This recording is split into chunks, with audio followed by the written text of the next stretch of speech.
It is Monday, October 5th, 2020, and this is an update on the Three Gorges Dam and current events in China. We have three pieces of information to cover today, including a look at the live stream and the water level at the dam. Also, courtesy of the Sydney Morning Herald, Australia to join the Quad, opposing disinformation from authoritarians. We also have some new tweets. Let's hop into it.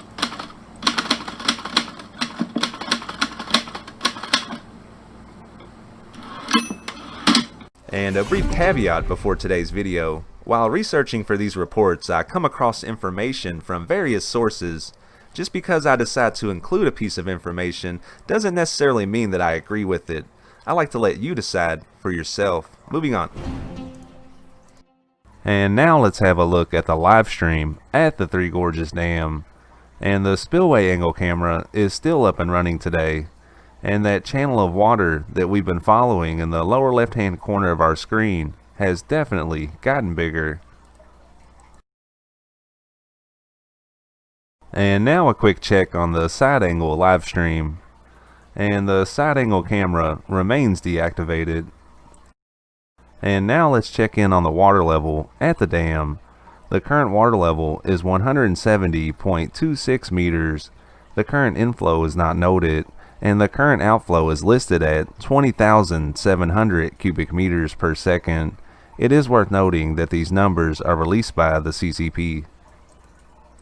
Over the past 24 hours, the water level at the dam is still on the rise, and 24 hours ago it was 179.2 meters, and now it sits over 170.2 meters.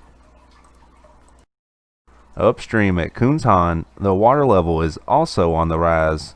Just 24 hours ago, it was 172.3 meters, and now it's close to 174.5 meters.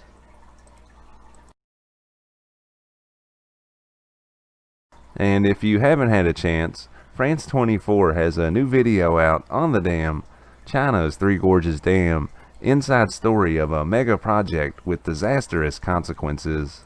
And the summary says, a decade ago, China finished construction of the largest, most expensive, most powerful, and most controversial dam in the world, the Three Gorges Dam. The figures are staggering: 185 meters high, more than 2 kilometers long, and a total of 27 million cubic meters of concrete poured into a structure that ended up costing the record sum of 23 billion euros.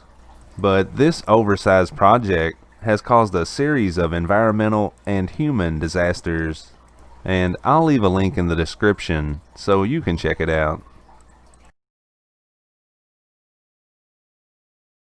And this comes courtesy of the Sydney Morning Herald, Australia to join the Quad, opposing disinformation from authoritarians. Australia, the United States, Japan, and India will agree to jointly counter disinformation campaigns by authoritarian states and look to secure supplies of critical minerals and technology in a bid to reduce their reliance on Chinese technology. Australian Foreign Minister Marise Payne has warned that the Indo-Pacific region is under unprecedented pressure as she prepares for a trip to Tokyo next week, where she will meet with her counterparts from the US, Japan, and India as part of the Quad alliance. China has acted angrily to the meeting of the Quad, a growing security and diplomatic alliance between the four countries. Beijing has previously slammed the group as an attempt at containment of China. Senator Payne will also meet Japan's new Prime Minister Yoshihide Suga for the first time after his predecessor Shinzo Abe stepped down last month for health reasons. The ministers plan to discuss measures to counter disinformation campaigns by authoritarian states, amid concern about the way in which China has used social media to undermine democracies across the region during the pandemic. Australia's Department of Foreign Affairs and Trade has already set up a new task force to counter online disinformation. with the Morrison government concerned about the effect on developing nations throughout the Indo-Pacific. The four countries will also discuss ways to help each other develop domestic critical minerals processing industries as an alternative to sourcing minerals from China. The need to develop local industries that can supply critical technologies such as 5G will also be discussed. Australia was the first of the countries to ban Chinese telco Huawei from next-generation networks, but the three other countries have followed in introducing some kind of restriction on the tech giant.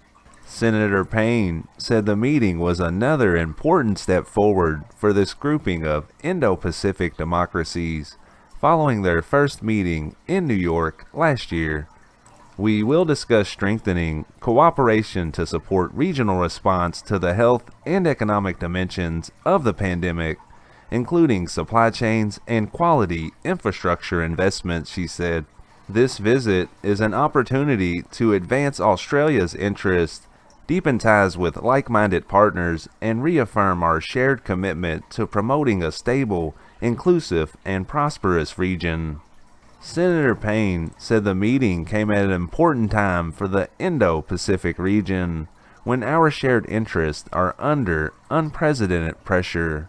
We are committed to working together and with all countries in the region to chart a road to recovery in a way that helps all countries reinforce their sovereignty and resilience, she said.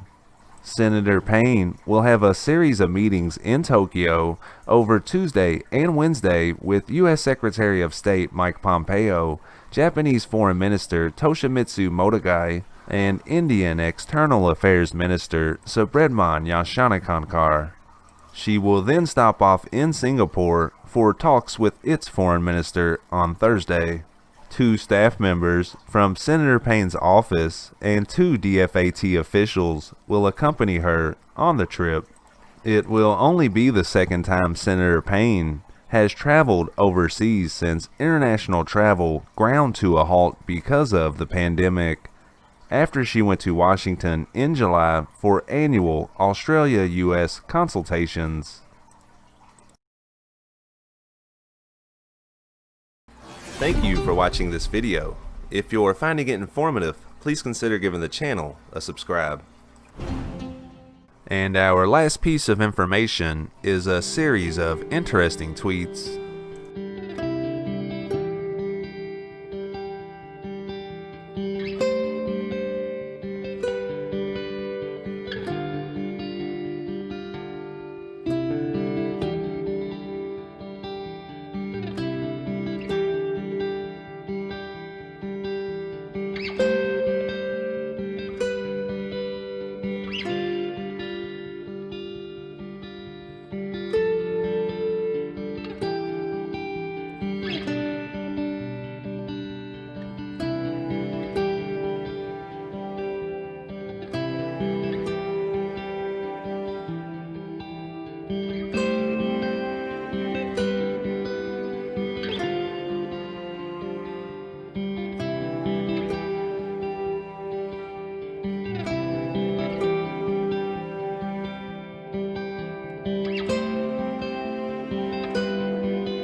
And I think that's a good place to wrap up today's video.